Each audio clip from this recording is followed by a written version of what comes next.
Hello everyone, this is Ashwin. Welcome to another episode of C++ and multithreading.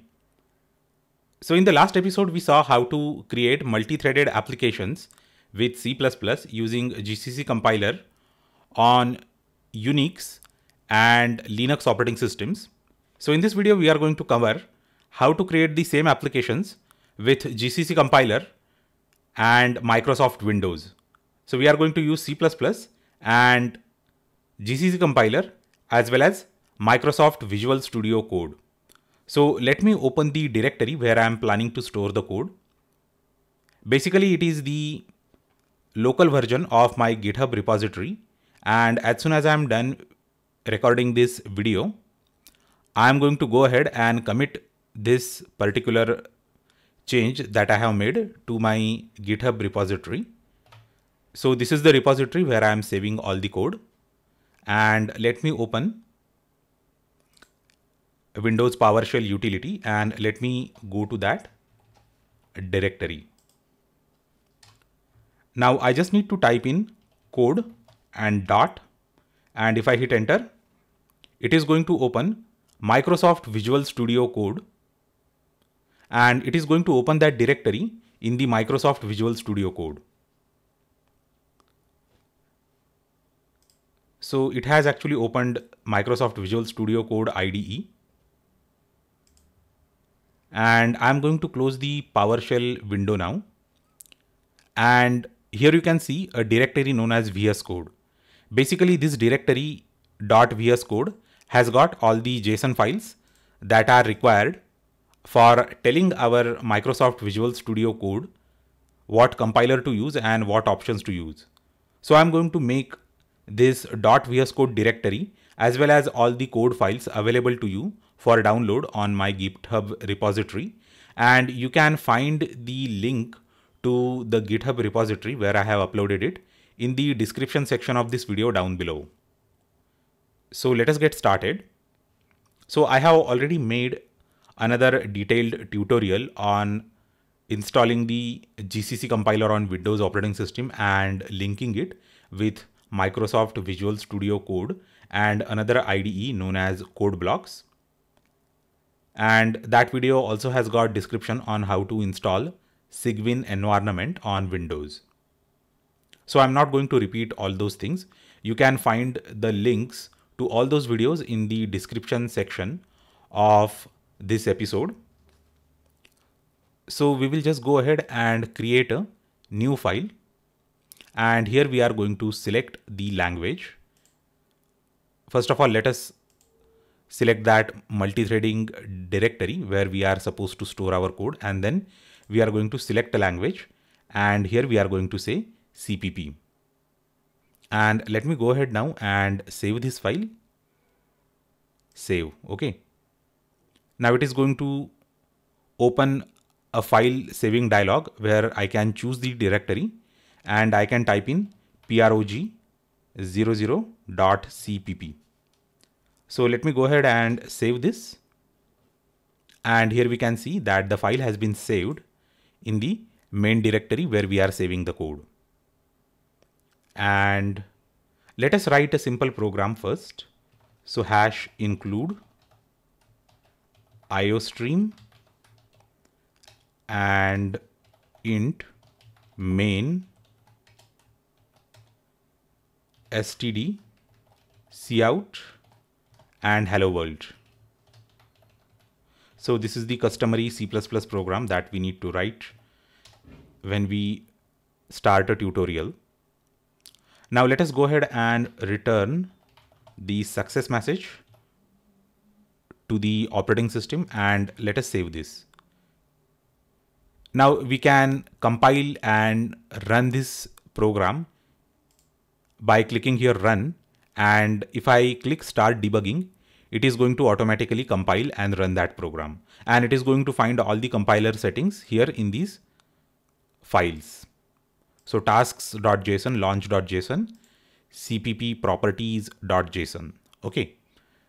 So please make sure that you create your new directory and copy this .vs code directory from GitHub and then start coding with Microsoft Visual Studio Code. And before that, you need to have GCC compiler installed on your Windows computer. So let us go ahead and run this. Let's start debugging, and it has started debugging, and now it is compiling that program. You can see here the command that it is using.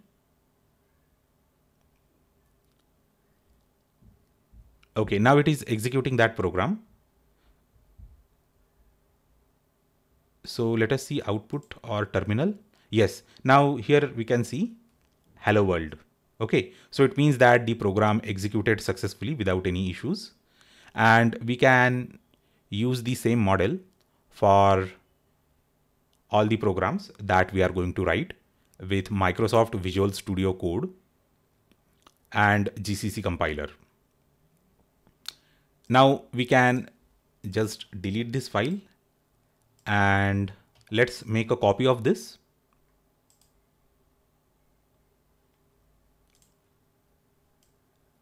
And let us say program1.cpp.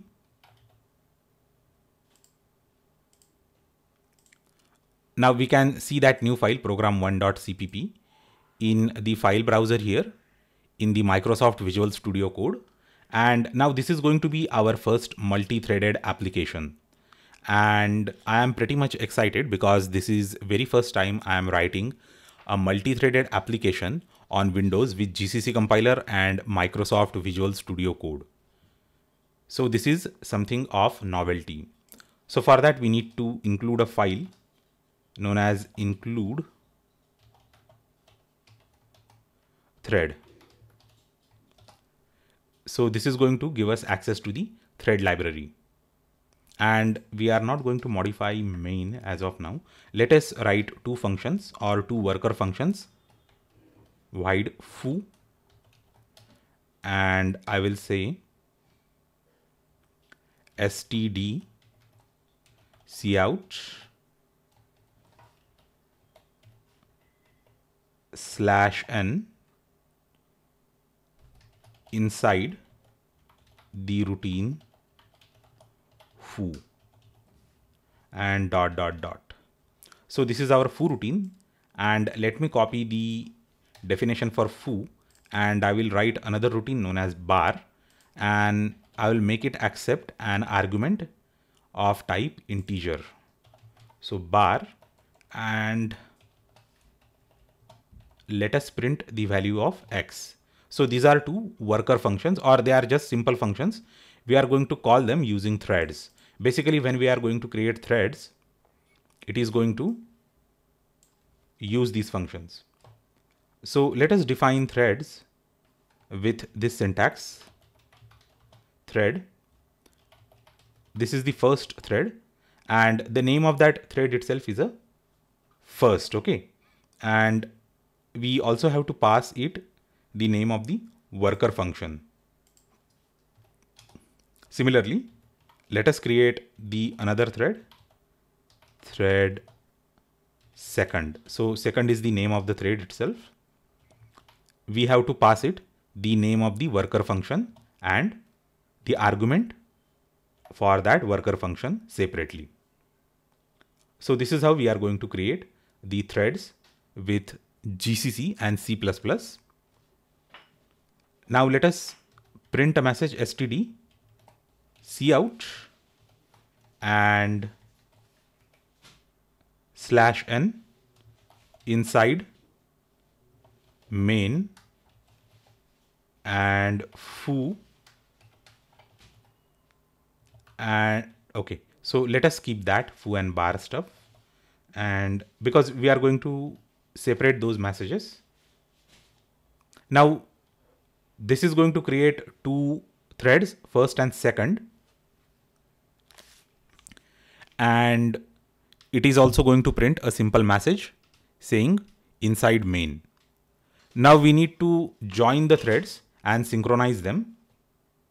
So which is what we have to mandatorily do, synchronize threads. So I'm just adding a small comment. So first dot join, and I will say second dot join.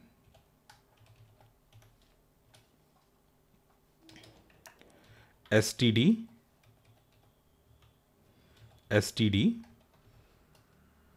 cout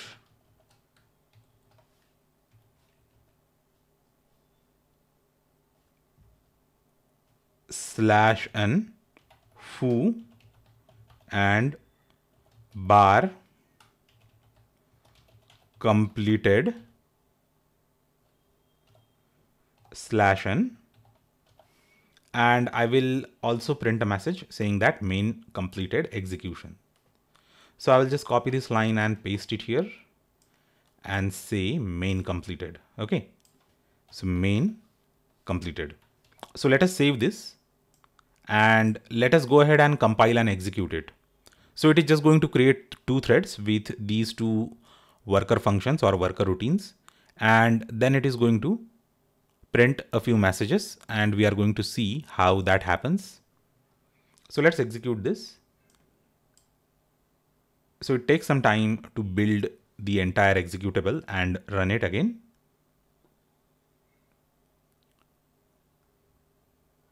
Okay, it is running that program.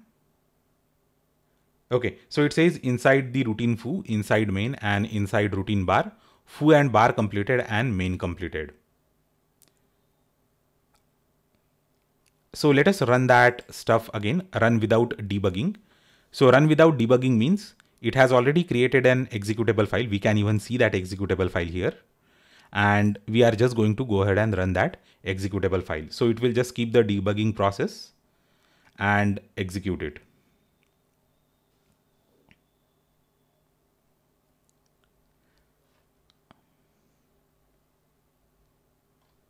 So this is the second output. So this is how we can run a multi-threaded program. Now, all these threads are running in parallel, and every time you are going to run this, so there is a possibility that it is going to display all these messages in a bit jumbled order, because there is no way we can really visualize the execution of threads in any operating system. Basically, all these things are running in parallel, and the command prompt or the terminal is going to process that and execute all of those things and show these messages in random fashion. Now let us copy this file and create a copy, and let us change the name of that file, calling it proc2.cpp. Okay.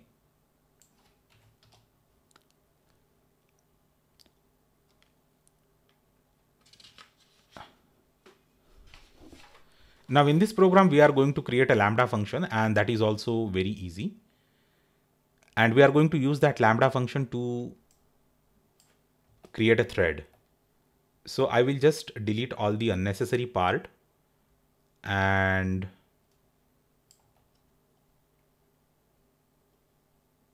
okay. So I will delete this also, and second.join should also be deleted. And I will delete this message also. Okay, so we have only 4 lines of code here, and let us see how it can be done. So let us write a Lambda function, and I'm going to say auto, AUTO, f equals to int x. Okay, so this is the Lambda function, and I think I committed a small mistake. Okay, now we are cool with that, and std.cout inside Lambda expression. Okay, Lambda expression and x. So we are just going to print the value of the argument that we are passing to this Lambda expression, and we also need to terminate this with a semicolon, otherwise it is going to throw the syntax error. And here we are going to create a thread f, 0. Okay, and I think that we are cool now, because f is the name of that Lambda expression and 0 is the argument that we are passing. And here we are printing inside main and then first.join and return 0. So let us go ahead and debug this program and run this. So this is how we can create a multi-threaded program with Lambda expression in C++. So it is executing it now, and any moment we could see the message of the execution, and yes, it says inside main and inside the Lambda expression. Now similarly, we are going to create a callable object, and let us save this as prog03.cpp, prog03.cpp. So I just don't want you to note down anything because all these program is available for download in the GitHub repository, and I am going to mention the name of that GitHub repository in the description section of this episode. So I just want you all to relax and pay attention to all the new stuff that we are learning and focus on what I'm telling you. Okay, so let us create a thread object. So it is a callable object, and let us define it. Okay, now public member of that class is going to be an operator, void operator, and we have to say int x, which is the argument that it is accepting. So the best thing about this ID is that whenever I type a curly bracket, it is automatically going to create another curly bracket, and I really like that because it actually minimizes the chances of some sort of blunder related to syntax and I++. So we are just creating a simple loop, and then we are printing some message. Okay, and here we are going to say std cout thread using function object as callable, and /n and semicolon, and that's it. There is nothing more to this. Yeah, we forgot actually a semicolon. Now let us create a thread object that is going to call this callable stuff. Okay, so I will say thread obj, the callable object we are calling here, and we are passing 4. Now let me go ahead and debug and execute this program, and we will shortly see the output in the terminal window.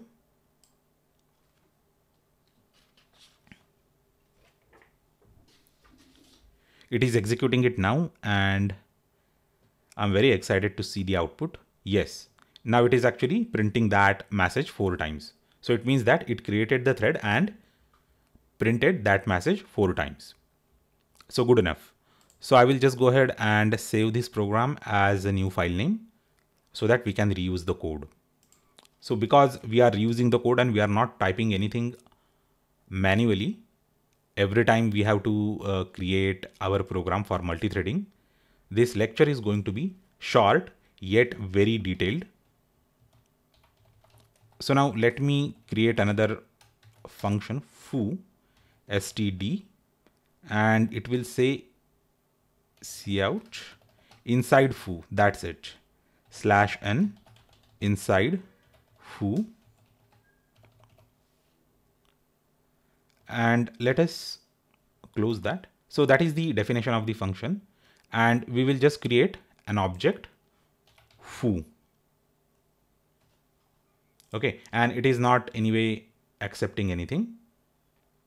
Now we are going to see how to detach from the thread. Okay, so here inside main we have printed. Okay, so first dot detach. Now what this detach routine is going to do is it's going to create another daemon process for this particular thread, and it is going to detach it from the main process. Okay, and also we are going to first time check for the joinability of the threads. First dot joinable, and okay, so now we are cool with that, and let us actually print two messages, std cout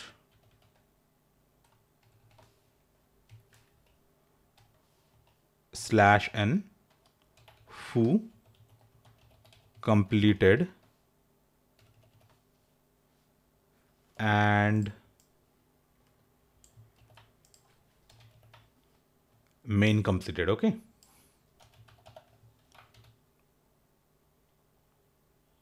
And if I execute this, then it is going to create a thread and detach it from the main process. So let us start debugging and execute it.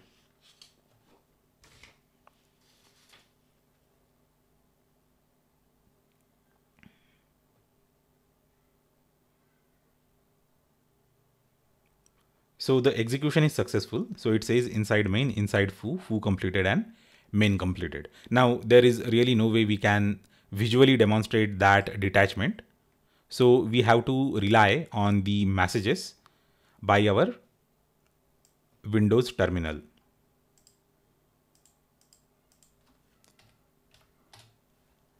Now let us see how we can create a thread by copying it from the other thread. Okay. And let me delete this detach line. Let us create the second thread.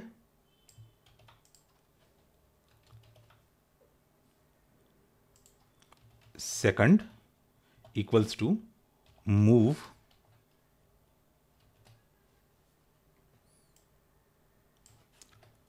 first and inside main, and let us actually join the second thread also. We will just reuse the same code. Second, and this is how we are actually creating the second thread by copying it from the first thread. So this was also a very simple program. Let's execute it and see the output.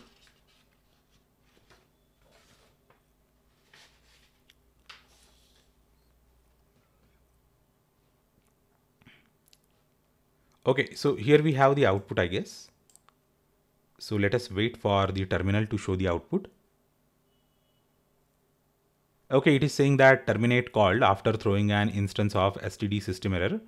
What invalid argument?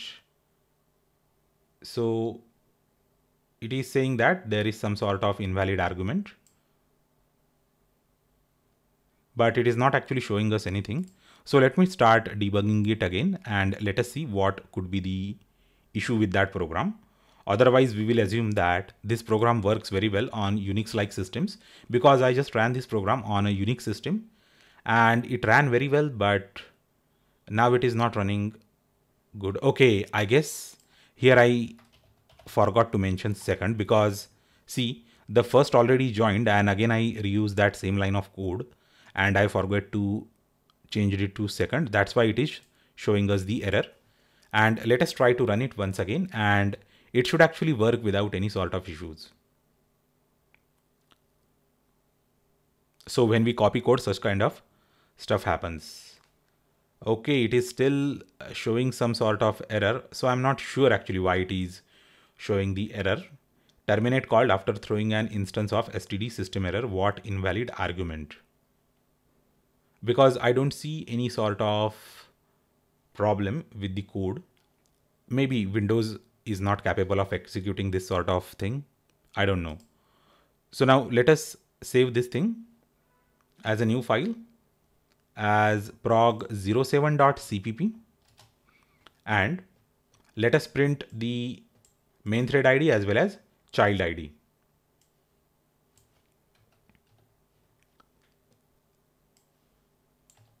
So maybe Windows is not able to copy the thread into the second one.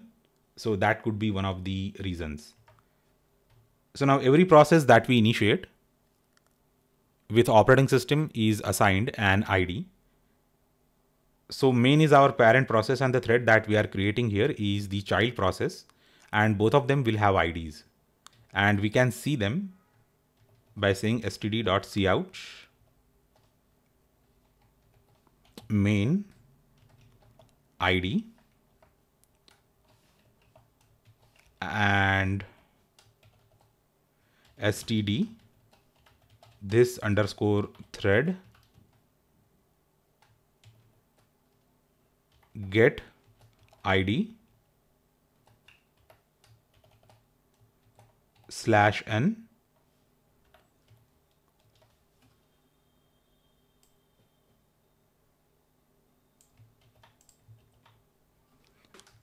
and first dot get underscore id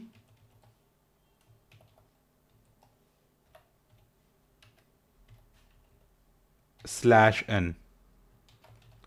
Okay, and I guess we are good. Now this program is going to show us the process IDs of the main thread as well as the thread that we are creating. So let us start debugging, and I hope that there is no error in this. So let it execute. Okay, now the output should be visible on the terminal any moment.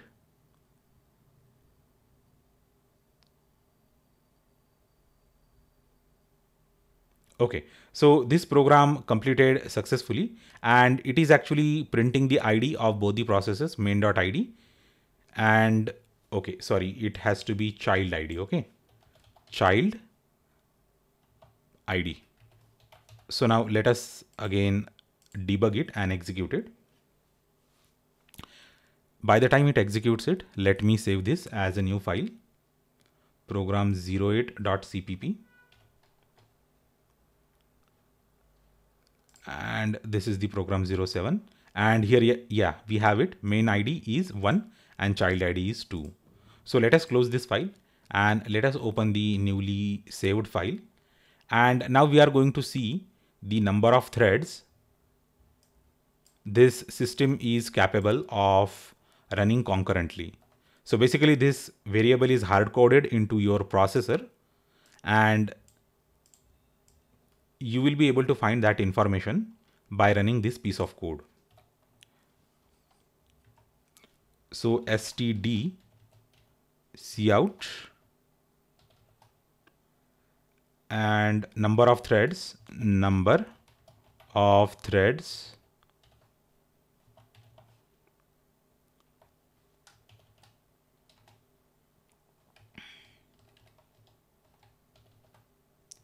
std thread hardware concurrency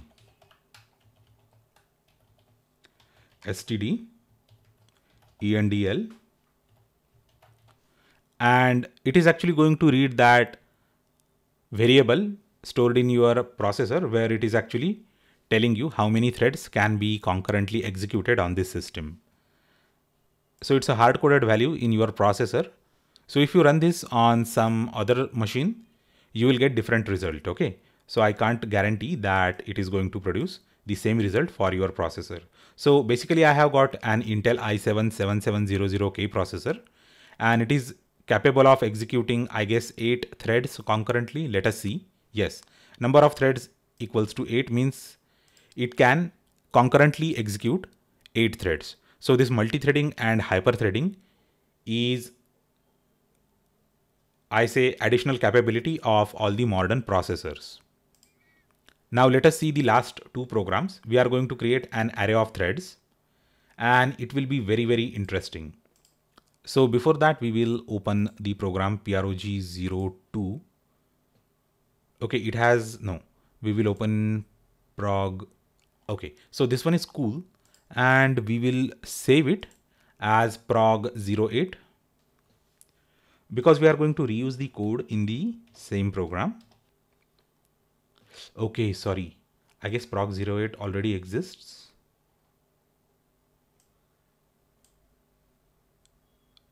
So I will name it as prog09, should I? Okay, so now we are going to see how to create an array of threads. So int I, and inside thread number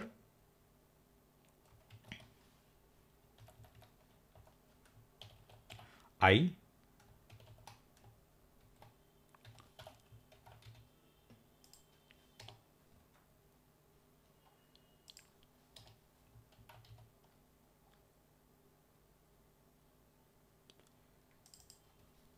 my threads, and let us create an array of 20 threads.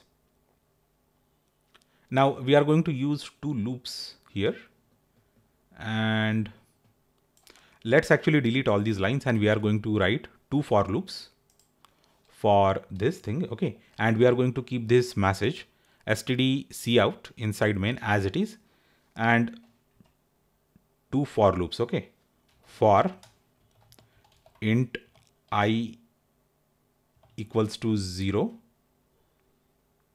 I is less than 20, and I plus plus,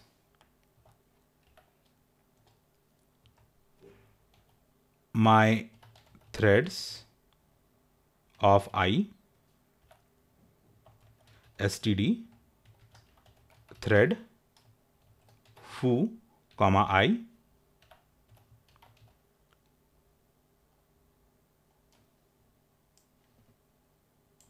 and let us go ahead and synchronize all the threads.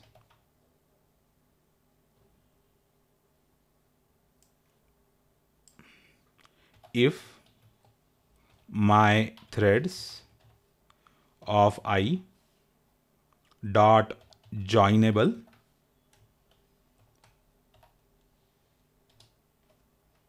my threads of I dot join. So this is where we are joining all the threads. So basically we are creating an array of 20 threads, and here we are initializing it, and here we are printing the thread number. Okay, and finally here we are joining it, and let us see how it runs and what is the output.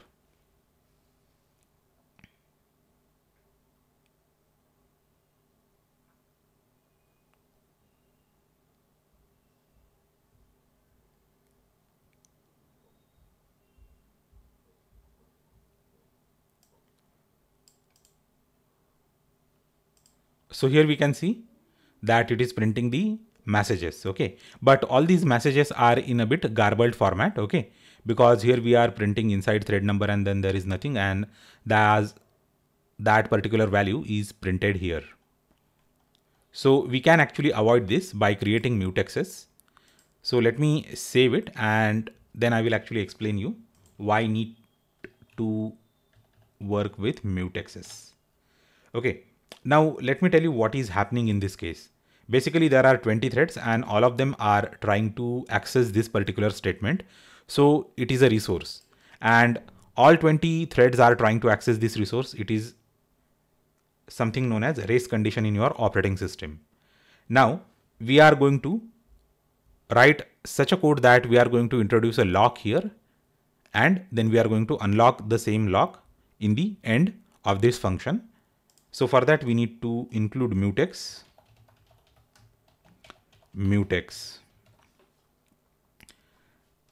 and let us say std mutex m dot lock and m dot unlock.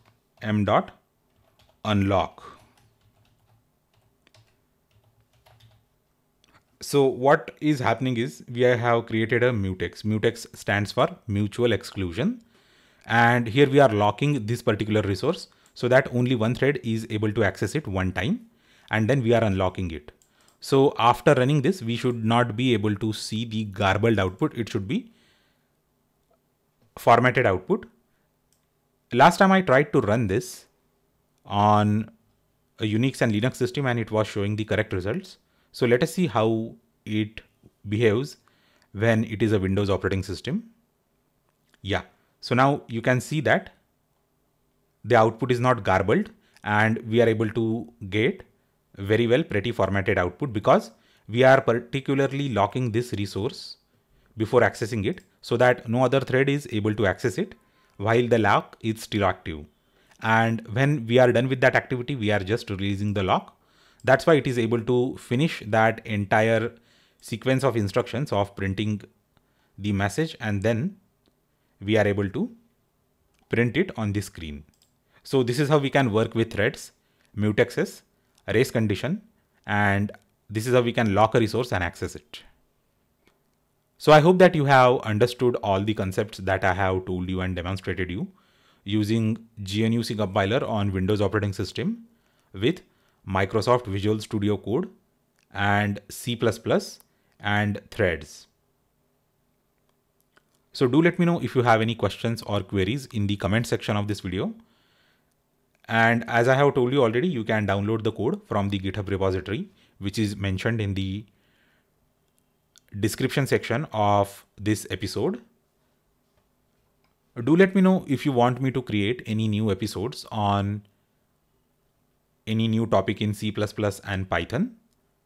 And in case you do not wish to miss the videos that I am going to upload in future, I would humbly request you to subscribe to my YouTube channel and like and share this video so that it is going to encourage me to upload more and more educational content for all of my friends worldwide. So thanks a lot once again, and I will see you next time.